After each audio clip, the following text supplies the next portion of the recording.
y que perdones todo pecado, toda mancha, Señor, toda iniquidad que tú encuentres en nosotros, Señor, todo pensamiento altivo, Señor, toda vanagloria, orgullo, toda dureza e incredulidad de corazón, Señor Padre.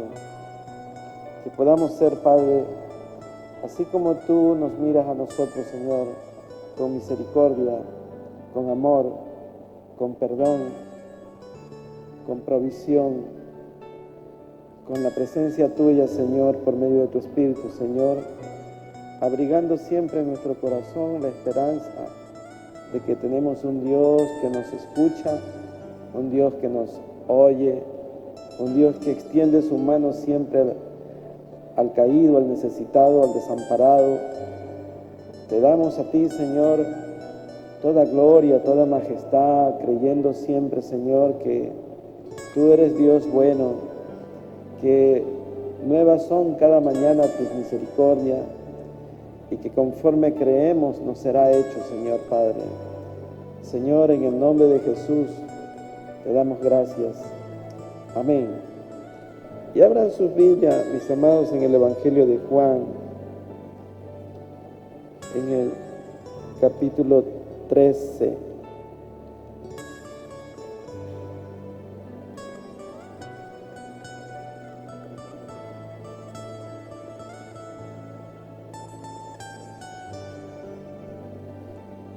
En el verso 21.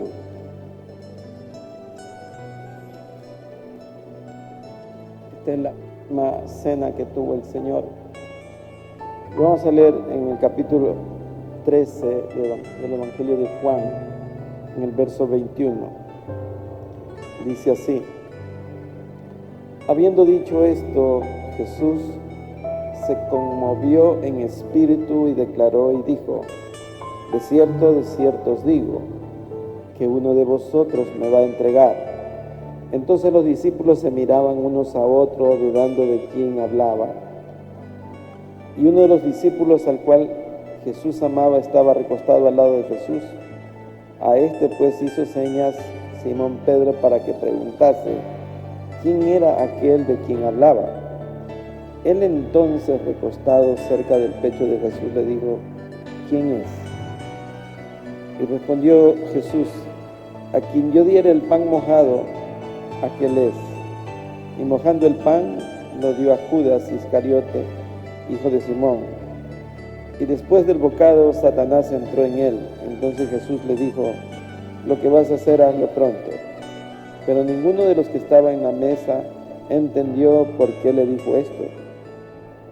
Porque algunos pensaban, puesto que Judas tenía la bolsa, que Jesús le decía: compra lo que necesitamos para la fiesta, o que diese algo a los pobres. Cuando él pues hubo tomado el bocado, luego salió, y era ya de noche. Entonces, cuando hubo salido, dijo Jesús: ahora es glorificado el Hijo del Hombre, y Dios es glorificado en él. Si Dios es glorificado en él, Dios también le glorificará en sí mismo, y enseguida le glorificará. Y dice: hijitos, aún estaré con vosotros un poco. Me buscaréis, pero como dije a los judíos, así os digo ahora a vosotros: a donde yo voy, vosotros no podéis ir. Un mandamiento nuevo os doy, que os améis unos a otros, como ya os he amado, que también os améis unos a otros. En esto conocerán todos que sois mis discípulos, si tuviereis amor los unos con los otros. Amén. Pueden sentarse, hermanos.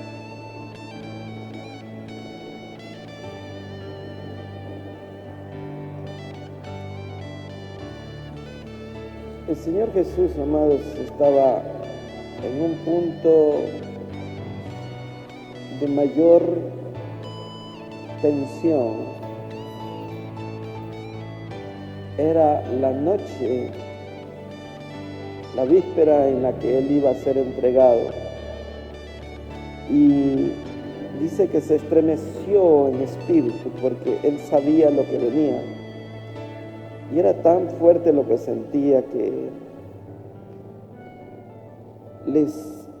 ya les había dicho a sus discípulos que él iba a ser entregado, que iba a ser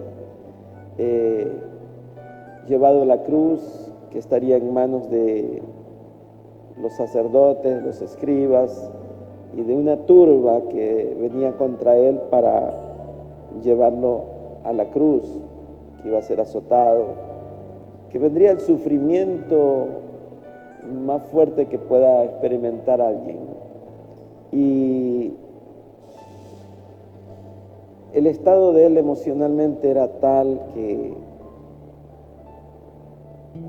le quedó como última recomendación a todos sus discípulos una semblanza, más o menos como cuando papá y mamá salen y le van dando la indicación a cada uno, diciéndole esto. Pero la indicación que Jesús estaba dando era un mandamiento. Dice, un mandamiento nuevo les da, que os améis unos a otros. Si ustedes leen detenidamente, dice el verso 34, un mandamiento nuevo os doy, que os améis unos a otros, como yo os he amado, que también os améis unos a otros. Y el verso 35 es concluyente, dice, en esto conocerán todos que sois mis discípulos, si tuviereis amor los unos con los otros. Amados, hagamos una aplicación práctica de más o menos qué hace una institución cuando quiere que sus empleados sean conocidos. ¿Verdad que les ponen un uniforme? Los colegios toman un uniforme de un color, una camisa de un color, un pantalón de otro color, y le dicen a los alumnos, este es el uniforme. Algunos le ponen una insignia, una escarapela. Los policías tienen un uniforme, los militares tienen otro uniforme, los vigilantes de tránsito tienen otro uniforme. Y la pregunta de hoy es, ¿cuál es el uniforme de los hijos de Dios? ¿Cuál es el uniforme del pueblo de Dios? Aunque todos sabemos de qué estoy hablando, la pregunta es otra. ¿Tiene puesto, usa usted el uniforme del pueblo de Dios o no lo usa? ¿Por qué, amados? Porque el verso 35 dice, en esto los conocerán que son hijos de Dios, en que se aman los unos a los otros. Note usted que no dice que se aman entre hermanos, no está diciendo eso. Está diciendo que se aman los unos a los otros. El amor que usted tiene que tener es por los otros. ¿Quiénes son los otros? Son todos, ¿verdad? No son los unos, son los otros. Entonces, el punto fundamental es que era la última recomendación, el mandamiento nuevo. Ya había en el Sinaí, se dieron los 10 mandamientos que decimos nosotros, aunque eran como 300 y pico, ¿verdad? Pero este mandamiento, amados, resume todo. Resume todo, amados, porque cuando usted tiene amor por los otros, entonces usted es conocido como hijo de Dios. Así de sencillo. y no necesariamente tiene que portarse bien con los que se portan bien con usted, porque el bien vence el mal. Y nuestra posición es esa, que nos amemos los unos a los otros. Esa es la recomendación del Señor, amado. Y eso es lo que traerá como resultado la paz. Usted vea que el mundo tiene esta forma de pensar y de actuar. Dice, bueno, a mí me hacen esto, yo tengo que hacerle igual o más. Como dice en el mundo, conmigo no se va a meter, conmigo se va a encontrar. Ese es el pensamiento del hombre en el mundo. Nosotros tenemos que tener un pensamiento, un sentir en nuestro corazón muy diferente, pero muy diferente, porque sí hay una diferencia entre el Hijo de Dios y el hijo del mundo, por no decir el hijo del diablo. Los hijos del maligno son malignos, se parecen a él. Todo hijo se parece a su padre. ¿Y a quién nos vamos a parecer? Cuando el Señor Jesús habló con sus discípulos, dijo, porque le preguntaron, ¿quién es el que te va a entregar? Le dijo, al que le dé un bocado de pan remojado. No le dio un veneno, no le dio un pan duro, le dio un pan remojadito. Y se lo dio sin decirle, traidor, te vas a ir al infierno, eres un condenado, eres un malagradecido. No le dijo eso, le dio solo el bocado de pan.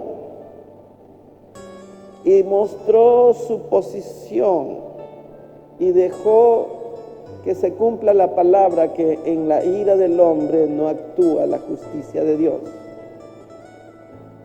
Nosotros tenemos, amados, que ver que aquí hay una semblanza profunda que requiere verdaderamente una reflexión de parte de cada uno de nosotros. El mandamiento es, como se lo llama, un mandamiento nuevo. Y ese, amados, resume todo, junto con el primer mandamiento, que es amarás al Señor tu Dios con toda tu mente, con todo tu corazón y con toda tu fuerza, con toda tu alma. ¿Por qué, amados? Porque si usted cumple ese y el segundo mandamiento, entonces está ok en todo. Porque si usted ama a los otros, ama al que le hace daño también. No es sencillo, no lo digo que sea sencillo, pero nosotros tenemos que pedirle a Dios que abra nuestro corazón, que abra nuestro entendimiento, para que podamos tener el uniforme, la insignia, la escarapela de que somos hijos de Dios. El mundo debe de reconocernos de que somos algo especial. Si el mundo no reconoce eso, entonces estamos perdiendo el tiempo, y debemos pedirle a Dios en su misericordia que nos perdone y rogarle que nos dé amor, así como Él amó al que lo azotaba, al que lo escupía, al que le abofeteó, le puso la otra mejilla, al que le decía, bájate si eres Dios de esta cruz, sálvate tú mismo. Y él exclamó y dijo, Padre, perdónalos. No dijo, condénalos. Dijo, perdónalos, porque no saben lo que hacen. Entonces, en ocasiones, amados, erramos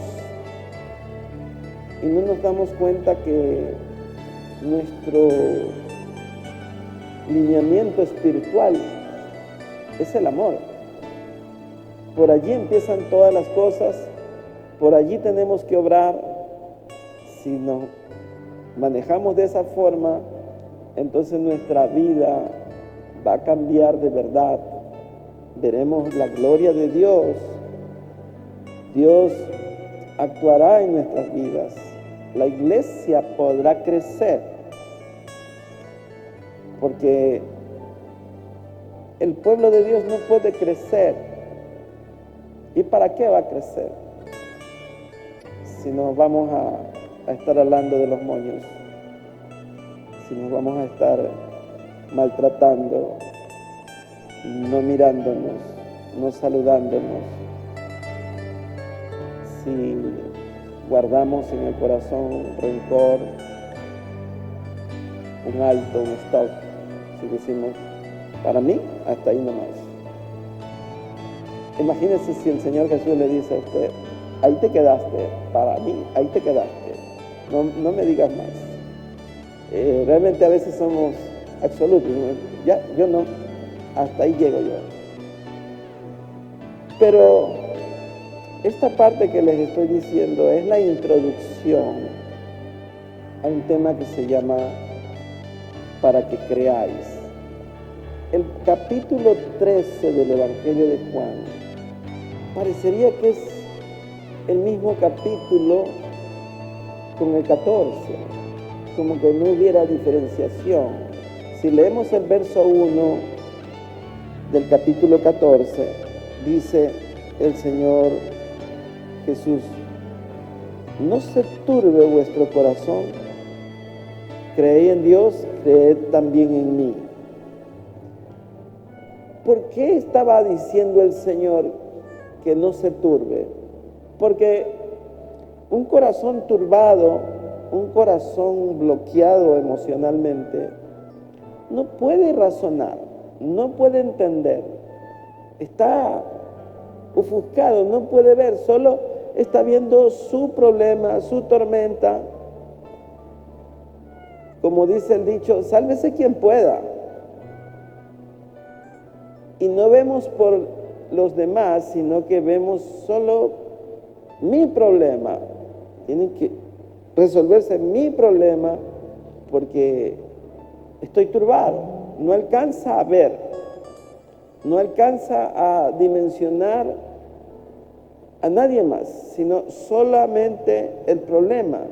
Porque usted vea que el Señor Jesús, al ver que sus discípulos se quedaron anonadados, se quedaron angustiados, se quedaron turbados con la noticia que le estaba dando, porque ya era la última cena.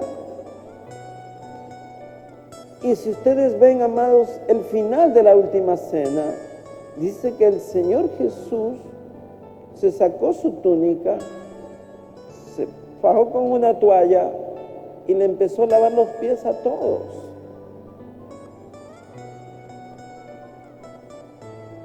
Y al lavarle los pies, cuando llegó Pedro le dice, no, a mí no me vas a lavar los pies. Y el Señor Jesús le dijo, si yo no te lavo los pies, tú no tienes parte conmigo entonces. Entonces digo, Señor, aquí estoy, lávame todo. ¿Y qué estaba haciendo el Señor? Pese a que ya Él estaba angustiado, Él quiso servirlos para ponerles un ejemplo, porque les preguntó, ¿por qué me llamáis Señor? ¿Y por qué me llamáis Maestro? En verdad tenéis razón, porque soy Señor y soy Maestro, le digo.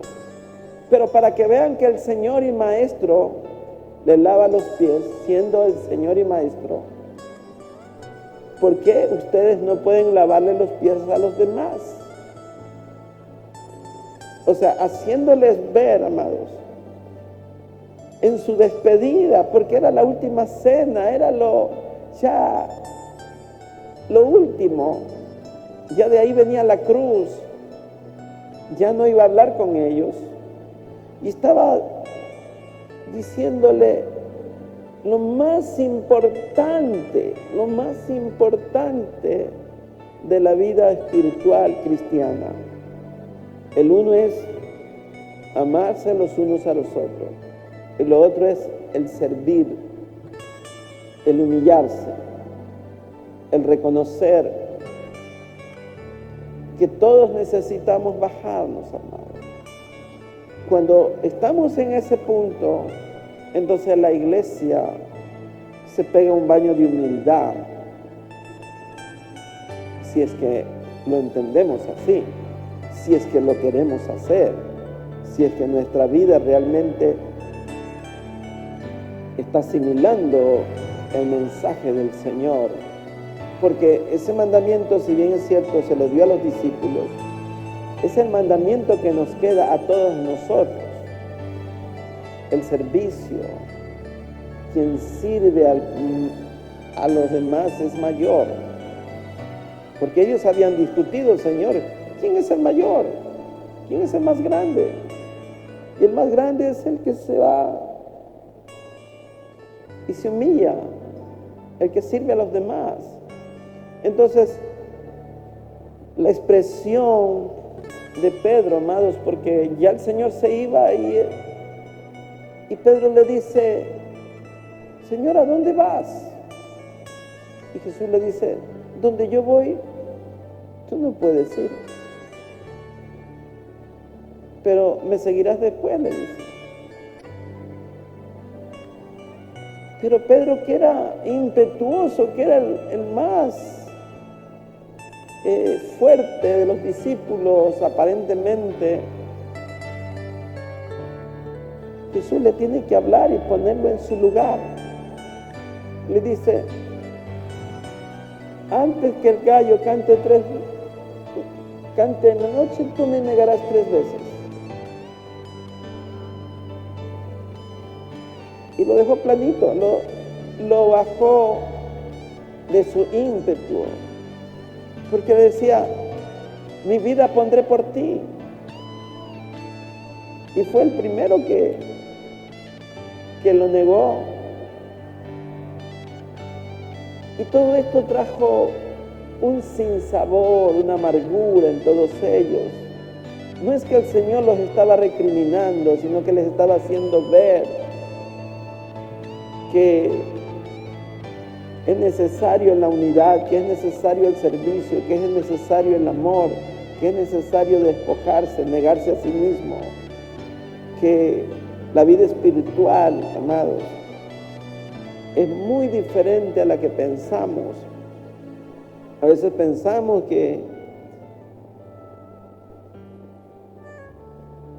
tenemos que acercarnos al Señor para que Él nos bendiga. Señor, aquí estoy, necesito que me bendigas, necesito esto. Ese es nuestro pensamiento. Y no venimos porque queremos, porque necesitamos decirle al Señor, Señor, tú eres mi Dios, te amo, Señor.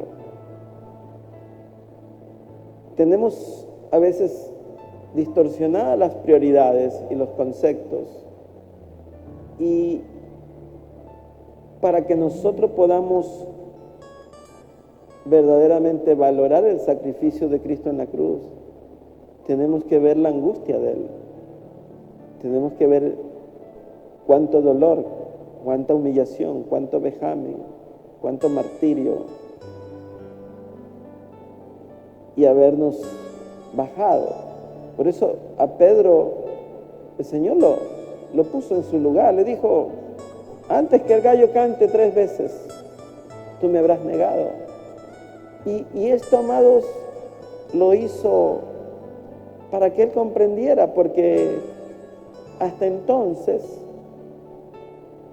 Pedro era impetuoso. En el huerto mismo cogió la espada y le cortó la oreja a uno de los soldados. Y no es con nuestra fuerza, no es con nuestro intelecto, no es con nuestros recursos, nuestra capacidad, es con su espíritu. La vida espiritual es espiritual por eso.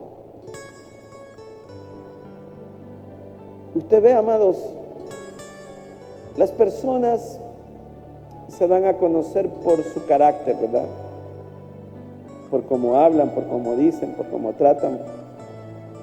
Esa es una forma de conocer a las personas. El Señor Jesús fue conocido por su amor, por su bondad, por su misericordia, por su mansedumbre, por su humildad. Pedro era conocido porque él quería arremeter siempre. Y el Señor le advirtió, Pedro, dice, el diablo te ha pedido para zarandearte. Dice, pero yo he rogado para que no te falte tu fe. ¿Qué era lo que estaba pasando, amado? Porque cuando usted ve que hay angustia, cuando hay turbación, cuando usted no atina en su pensamiento, ¿qué voy a hacer? Solo está pensando en el 2 más 2, pues, ¿cómo le hago? Quisiera que 2 más 2 le den 500 y no puede. Porque usted quiere aplicar sus conceptos y no ha confiado en que en el cielo sí el 2 más 2 pueden ser 10,000. Porque para Dios no hay imposibles. Dios tiene control de todo.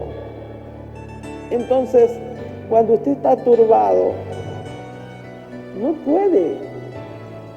Y es un problema que nosotros tomemos decisiones. Que nosotros digamos, entonces voy a hacer esto o aquello, o voy a tocar tal puerta o la de acá. No. Entonces el Señor Jesús, al ver que sus discípulos estaban anonadados, les da una palabra de consuelo. Dice, no se turbe vuestro corazón.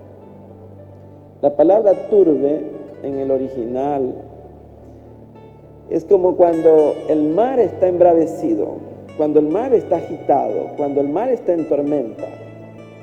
Eso significa turbe.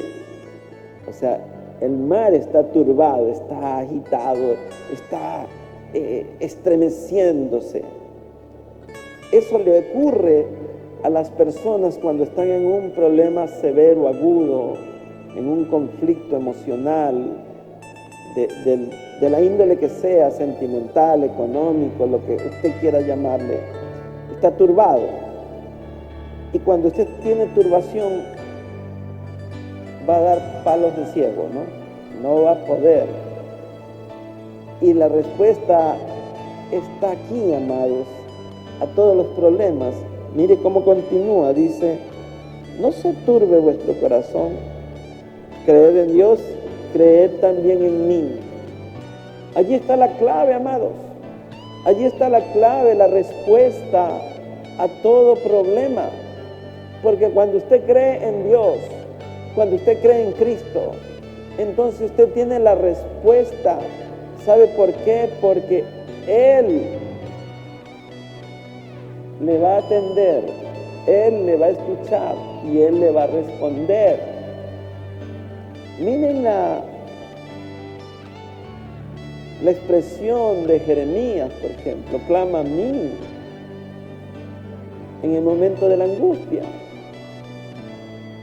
Entonces nuestro clamor tiene que ir dirigido de manera correcta. Dice el verso 2, dice, en la casa de mi Padre muchas moradas hay. Si así no fuera, yo os lo hubiera dicho, voy pues a preparar lugar para vosotros. Cuando habla de moradas, amado, habla de mansiones. En el original significa mansiones. Mansiones permanentes, no tiendas de campaña, no chozas. Por eso el apóstol Pedro dice que nuestra herencia es inmarcesible.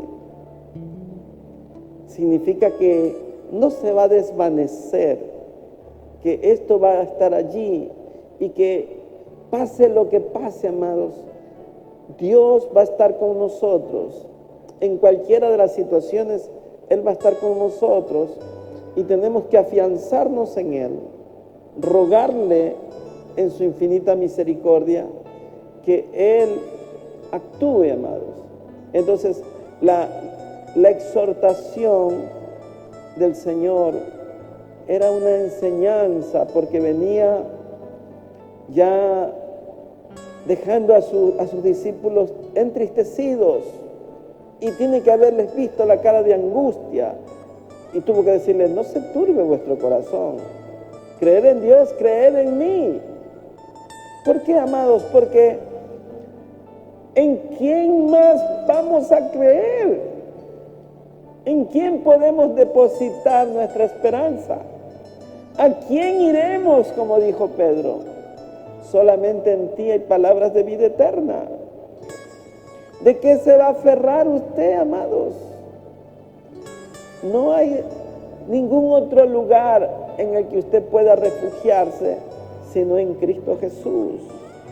Entonces, cuando usted empieza a ver a Cristo, entonces Él hará que se desvanezca la tormenta, tal cual como los discípulos que estaban en la mar. Porque cuando la presencia de Dios está en nuestra vida, entonces Él trae paz. La Biblia dice esto, que es la paz que sobrepasa todo entendimiento. O si usted no entiende, pero ya su corazón se reposa. ¿Sabe por qué? Porque Él está diciendo: cree en mí, cree en mí, nada más cree en mí. Esa era la única cosa. Las personas a veces creemos en los seres humanos, y los seres humanos nos fallan, nos abandonan, nos traicionan, nos defraudan, nos hacen sentir mal. Y la palabra es: cree en mí, solamente cree en mí, nada más. Entonces, si nosotros no tenemos esa relación y ese acercamiento, no se va a quitar la turbación. Estaremos turbados. ¿Verdad que a veces pasamos semanas turbados? Y seguimos angustiados, seguimos angustiados. Si literalmente usted tiene una carga, digamos que lleva 200 libras ahí, que ya usted se va a herniar con las 200 libras, y el Señor le dice: echa sobre mí tu carga. Y usted literalmente se la echa, parece lanzarla. Entonces ya sus manos descansan, su corazón descansa, se reposa. Pero nosotros le decimos al Señor, pero seguimos llevando la carga. No la damos. ¿Sabe por qué? Porque no creemos. Somos como Tomás. Si yo no viere, si no meto la mano, si no veo los orificios, y queremos ver el milagro antes de confiar. Muchos dicen: ya el Señor actuó. Pero después de que la misericordia de Dios se derramó, ahí decimos: ahora creo. Pero es antes, amado. Por eso el Señor Jesús dice: conforme creíste, te será hecho. Las cosas en Dios son así. Si usted ve, aquí hay una serie de preguntas, respuestas y promesas. Dice aquí, el verso 3: y si me fuere, os prepararé lugar. Vendré otra vez y os tomaré a mí mismo, para que donde yo estoy, vosotros también estéis. O sea, aquí ya había una serie de promesas. Él está diciendo, como cuando dice papá: cuando venga te traigo un premio. Si te portas bien. ¿Verdad que los padres dicen: cuando venga te traigo, te compro un helado, o te hago esto, o te doy lo de aquí? Entonces, Él dice: si me fuere, vendré otra vez y prepararé el lugar y los tomaré a mí mismo, para que donde yo estoy, ustedes también estén. Entonces, dice la siguiente frase, dice, ¿y sabéis a dónde voy? ¿Y sabéis el camino?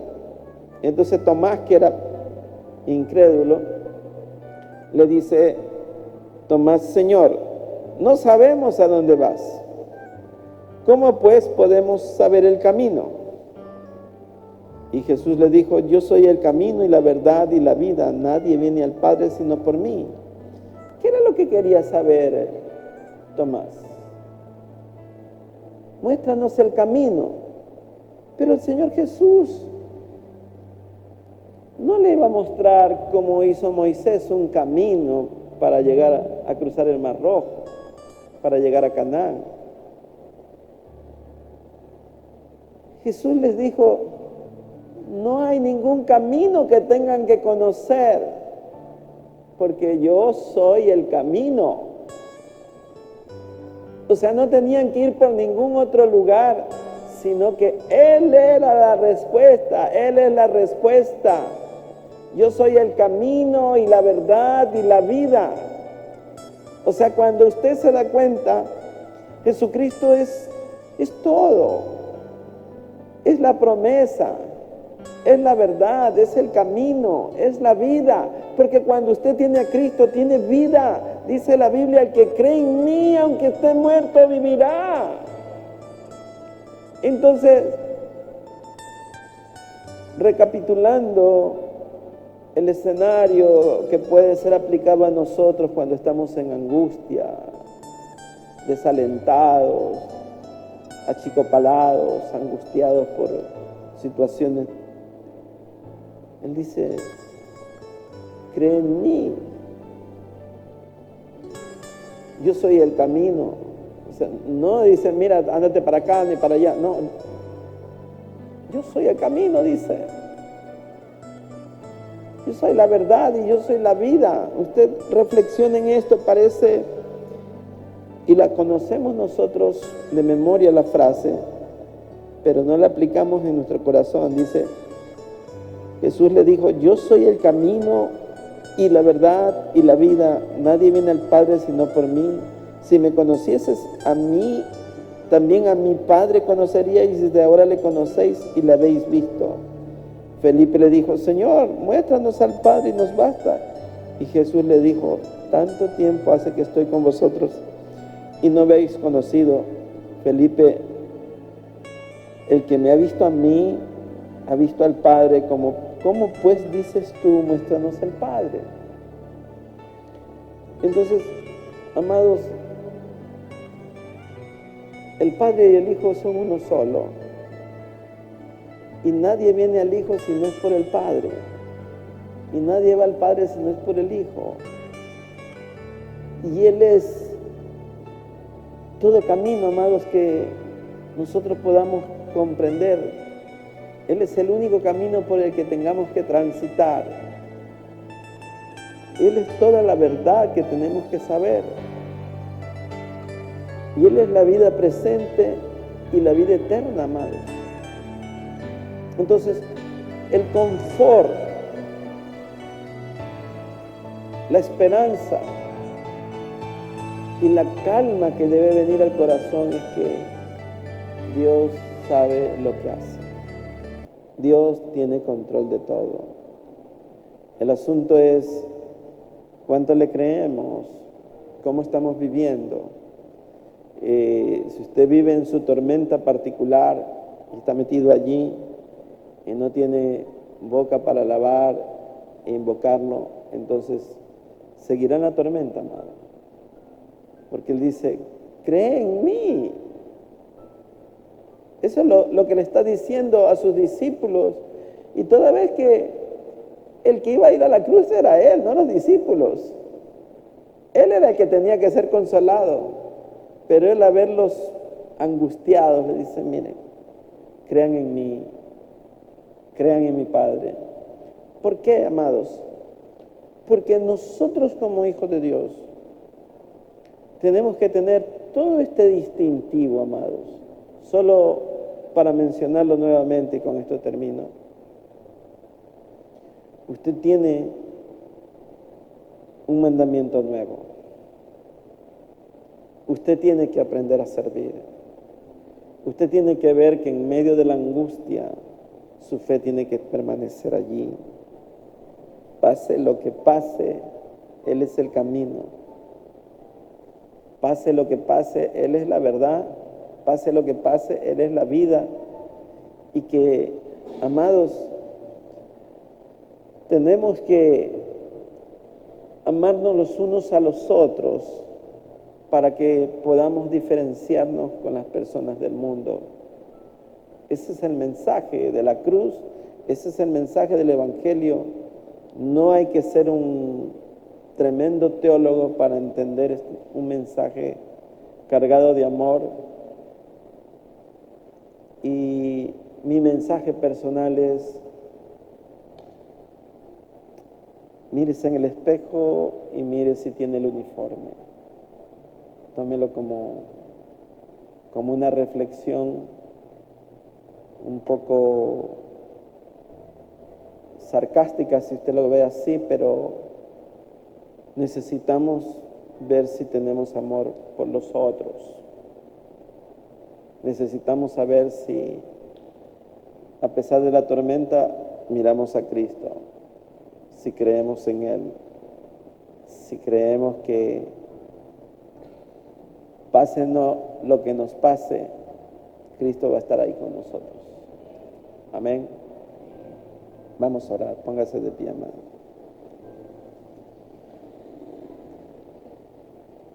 Lo siento. Señor, te damos gracias por este día. Gracias, Padre, por tu amor. No sé quién es. Gracias Gracias por tu misericordia. Señor, en el nombre de Jesús te pedimos que seas propicio, Señor, a la necesidad de cada uno de nosotros. Te ruego que perdones toda incredulidad que encuentres en nosotros, que quites toda aspereza de nuestros corazones, que aprendamos a ser sencillos, humildes, que no tengamos vanagloria, que aprendamos a ver a nuestro hermano como a superior, porque así no le ofendemos, que aprendamos a perdonar y a permanecer unidos los unos con los otros, que el mundo nos conozca y digan: míralos cómo se aman. Padre, en el nombre que es por sobre todo nombre, te doy gracias. Amén. Que Dios les bendiga, mis amados.